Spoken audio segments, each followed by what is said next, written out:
sacrificed and worked so diligently. Roger Sherman of Connecticut, signer of 5 most important United States founding documents, including the Declaration of Independence. Guest essayist Tom Hand. Roger Sherman was one of the most significant of our founding fathers, but is little known and appreciated today.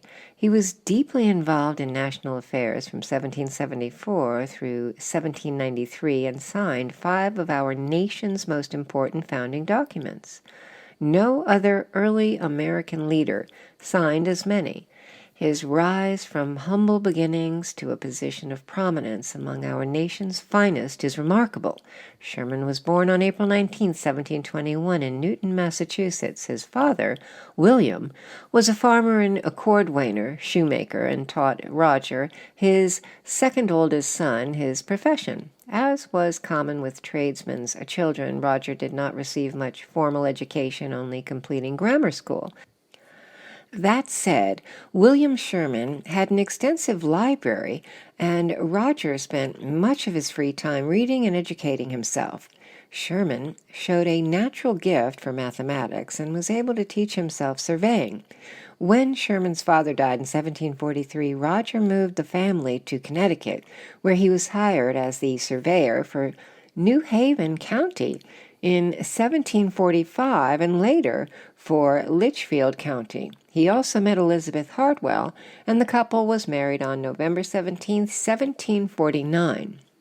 They had 7 children together, and their 3 oldest sons all served as officers in the Continental Army. The ever-aspiring Sherman next decided to study law on his own. By 1754, he was admitted to the bar, and just a year later was appointed Justice of the Peace for Litchfield County and won an election to Connecticut's General Assembly. Elizabeth died in 1760, leaving Roger a widower with 7 children. He soon met Rebecca Prescott, a 20-year-old niece of his brother's wife. They married in 1763 and had 8 children together. Over the next decade, as things started to heat in the colonies, Sherman held several political positions, including Justice of the Superior Court of Connecticut, and became an advocate for the patriotic cause. The combination of his excellent record of service and his stance on the issues of the day led to his election as a delegate for Connecticut to the First Continental Congress in 1774, thus beginning his time on the national stage. This legislative body met in Philadelphia to discuss their collective grievances with Parliament, primarily the recently enacted coercive acts, which imposed harsh penalties on the colony of Massachusetts for their continued mischief. At this convention, Sherman agreed with and signed the 2 key documents created by this legislative body, which signaled to King George that the colonists were not happy subjects. One of these was a petition to the king, which outlined grievances against Parliament, but largely held the king blameless, and the other was the Articles of Association, sometimes called the Continental Association, which implemented a boycott on English trade. Congress adjourned in late October 1774, and Sherman returned home, but not for long.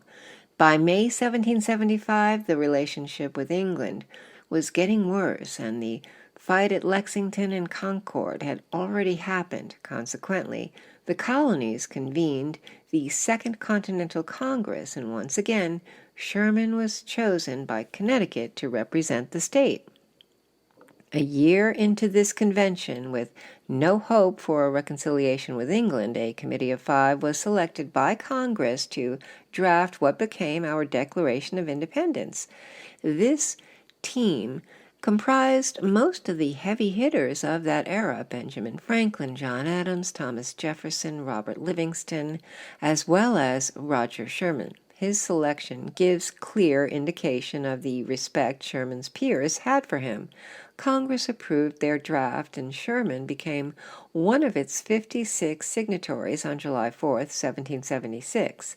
Another year passed, and the war continued.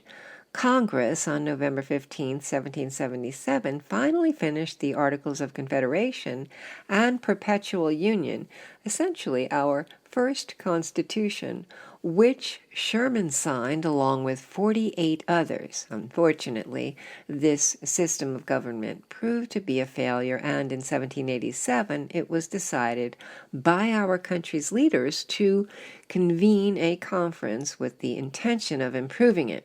Sherman was selected to represent Connecticut at the Constitutional Convention, and it was here he made his most significant mark. The conference was in danger of breaking down due to a conflict regarding how to determine representation in Congress. Large states like Virginia favored apportionment based on population, and small states such as New Jersey wanted all states to have the same representation. To break the impasse, Sherman crafted what came to be known as the Connecticut Compromise. It called for a lower house with representation based on population, the House of Representatives, and an upper house with equal representation, the Senate. Sherman's plan was brilliant and quickly approved. Finally, after much work, the delegates created and signed our current Constitution on September 17, 1787. By now, Sherman was 66 years old, the second oldest delegate at the convention. Benjamin Franklin was the oldest. But there was no rest in sight. After the new Constitution was ratified, Sherman was chosen to represent Connecticut in the House of Representatives in the first session of the new United States Congress in 1789. After serving 2 years, Sherman received his final political honor, being selected to serve as United States Senator for Connecticut, a position he held until his death on July 23, 1793. Why it matters. So, why should Roger Sherman and all he did for America matter to us today? Roger Sherman is a representative of the many great Americans who sacrificed and worked so diligently to create America. While our school books typically teach us about a few monumental figures like Washington, Jefferson, Hamilton, and Adams, the yeoman's work of creating this wonderful country of ours was done by so many forgotten figures. Moreover, Roger Sherman, a farmer's son, with limited formal education, is a shining example of what people from modest circumstances and with few opportunities can accomplish in this great country of ours by applying themselves. This sort of rags to riches story can only happen in America, and we need to be reminded of that fact. Suggested reading: Roger Sherman and the Creation of the American Republic is an excellent book written by Mark Hall. Published in 2012, it details both Sherman's life and the role religion played in the founding of our country. Tom Hand is creator and publisher of Americana Corner. Tom is a West Point graduate and serves on the Board of Trustees for the American Battlefield Trust, as well as the National Council for the National Park Foundation.